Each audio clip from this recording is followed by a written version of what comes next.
Ever wondered why some people live a seemingly limitless life while other people seem to live a life filled with limitations? Well, I submit to you that limitless life or life of limitations is a choice that you get to make. In fact, it's a decision you get to make. And you're going to find out why there's a difference between a choice and a decision. But you're also going to find out why the people who live a seemingly limitless life live a seemingly limitless life. It seems like the people who are the best of the best are so far in a way ahead of everybody else that people feel like they're never going to catch up. So you think about somebody like Tiger Woods in his heyday, right? When he went to a golf tournament, everybody expected him to win. He was number one in the world for, I don't even remember, 150 something weeks in a row, which is more than 3 years in a row. He was number one in the world. Nobody else has ever even come close to that. But he was so far and away, people just decided, his opposition, his competition decided if he was playing that he was going to win. Which means he decided that for them. When Michael Jordan was in the league, like he did stuff that nobody ever thought about doing before. And so the question is, like, I'm not going to play basketball like Michael Jordan. I'm not going to play golf like Tiger Woods, but I wasn't put here to play basketball like Michael Jordan, and I wasn't put here to play golf like Tiger Woods, but I was put here to be the king of my thing.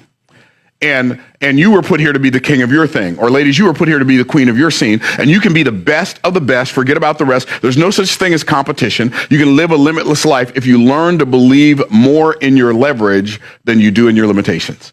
And most people believe more in their limitations than they do in their leverage. And so what they do is they go around proving to themselves that all the stuff they thought they couldn't do, they were right about it. There's a different way to live your life. Now, when I think of what's possible for me, I pretty much think everything that's a part of my thing is possible for me.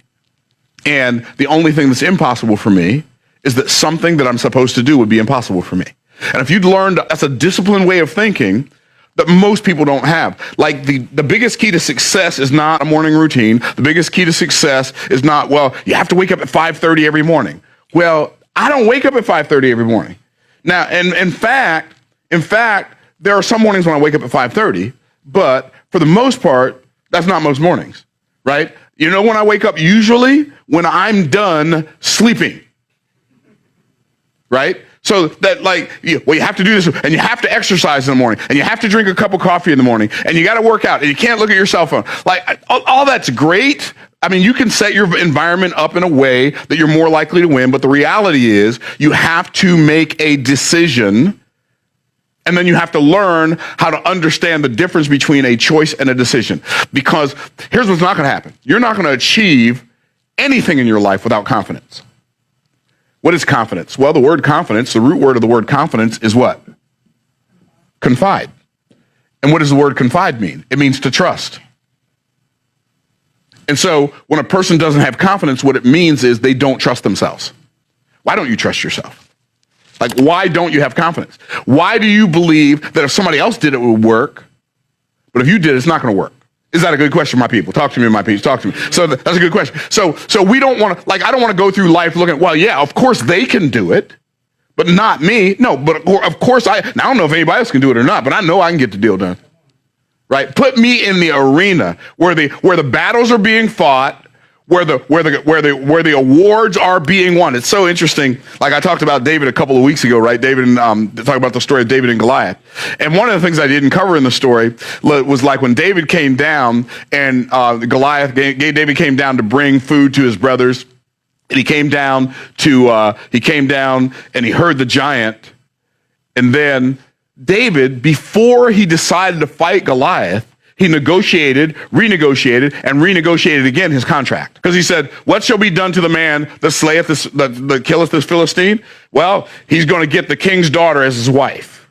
I'm going to be the son-in-law to the king. Okay, that's a good start. What else? Well, he's going to be his son-in-law to the king. He's also king's going to enrich him with great riches. And then his family will be tax-free in Israel.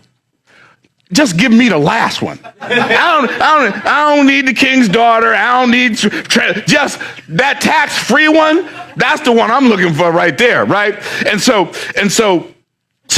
after they told him that, he literally turned to somebody else and said, "What's going to be done?" And then somebody else answered him after the same man. Then he turned to somebody else and said, now, I want to make sure before I go fight this guy, I want to know how much my check is going to be. And see, one of the problems, we think that not charging for the results that we produce in our environment is somehow being humble. It's not being humble, it's just not being very smart.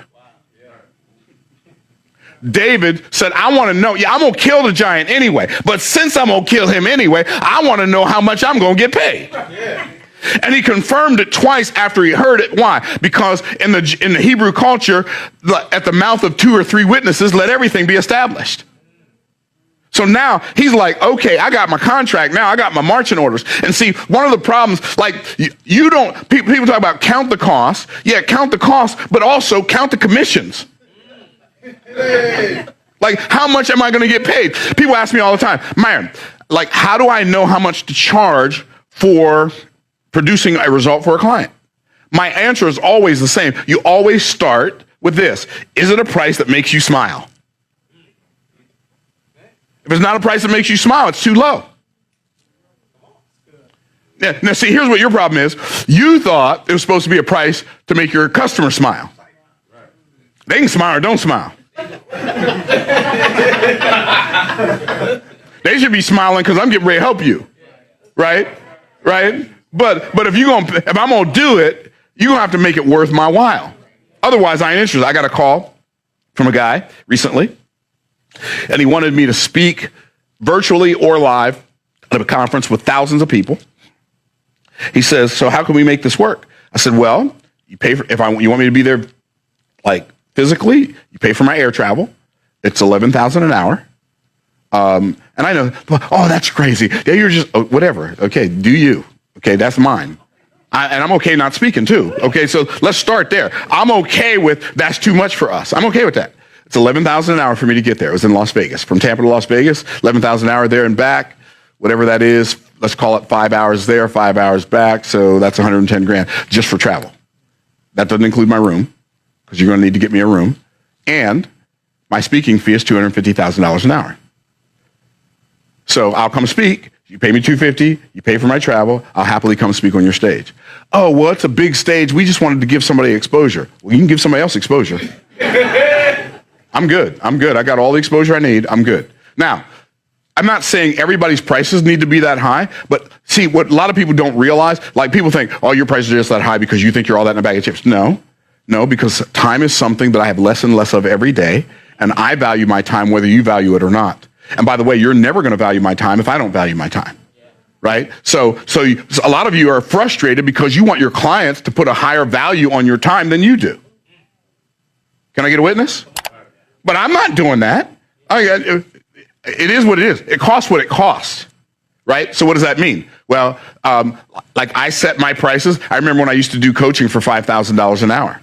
And I was coaching this guy, really high-level entrepreneur, like really high-level entrepreneur. In fact, well, just really high, like tens of millions of dollars a year got kind of a person. And I was coaching him. He's like, and he made a lot of money based on some coaching I gave. He's like, okay, I want to pay you to teach me how to tell stories. How much you charge per hour for coaching? I said $5,000 an hour. He said, good. I just sent you $40,000. I want 8 hours. I got 8 hours. So, and he's a good dude. I mean, I like him. But I didn't want 8 hours now, $40,000, 8 hours. I'm like, now I got to do this, talk to him for an hour every week. Now I know. This sounds crazy, but I'm just telling you, my time is more and more limited as I get older. I'm 61 years old. That means, like, if I'm going to live for 20 more years and I go on 3 vacations a year, like, I don't have 20 more years of vacation. I only have 60 more vacations, right? So I look at everything based on the diminishing return. So I'm like, and literally, as soon as we got off that Zoom, I raised my my coaching fee to $25,000 an hour. And then, like, doing coach $25,000 an hour, sold a bunch of VIP days, 8 hours, $200,000. I'm like, no, it's too much, right? And so, by the way, I'm showing you my thought process. Watch this. Tony Robbins said, and I think he's right. I don't think he's right about everything. I think he's right about this. He said, if you want to duplicate any form of human excellence, you need to find somebody who's performing at a high level in that discipline and model three things. He said, number one, you want to model their belief systems. I submit to you that the life you're living right now is a direct result of the beliefs that you hold right now. Beliefs that you hold about the past and beliefs that you hold about the... So he said the second thing, you need to first thing, model their belief system. Second thing, you model their physiology. You carry yourself the way they carry themselves. Like if I came in here and I was like this, you would assume something about me. If I talk like this, you would assume something about me. If I was shifty-eyed, this is my physiology, and I never looked at anybody. If I never looked at anybody in the face, you would think, this person can't be trusted, right? So you model their physiology, and then you model their mental syntax. And the mental syntax is the order in which they fire off messages in their brain. For instance, if you say, the dog bit Johnny, that has meaning, right? The dog bit Johnny. But if you say Johnny bit the dog, that has a different meaning, even though both sentences have the exact same words in them.